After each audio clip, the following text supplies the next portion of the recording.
News Tamil கழுகு. OPS செங்கோட்டையனோட கைகோத்து எடப்பாடியை எதிர்க்க தயாரா இருக்கிற சசிகலா தினகரனை சேர்த்துக்கிறதுல இன்னும் தயக்கம் காட்டுறாராம்.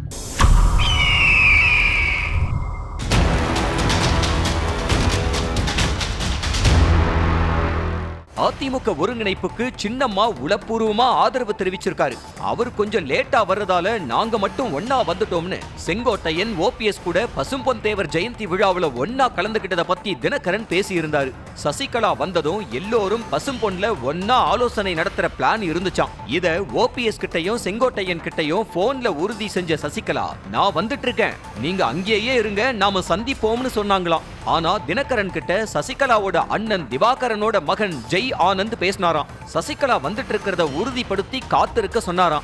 ஓபிஎஸ் செங்கோட்டையன் கிட்ட போன்ல பேசின சசிகலா தாங்கிட்ட மட்டும் ஜெய் ஆனந்த் மூலமா தகவல் சொன்னதுல தினகரன் கோபமாயிட்டாராம். அதனாலதான் சசிகலாவுக்காக காத்திருக்காம பசும்பொன்ல இருந்து உடனே கிளம்பிய தினகரன் முதுகுளத்தூர்ல அவரோட கட்சிக்காரர் ஒருத்தர் வீட்டுல ஏற்பாடு செய்யப்பட்டிருந்த விருந்துல கலந்துகிட்டு ஊருக்கு திரும்பிட்டாராம். இதனாலதான் தினகரன் இல்லாம பசும்பொன்ல ஓபிஎஸ் செங்கோட்டையன் சசிகலா சந்திப்பு நடந்துச்சாம்.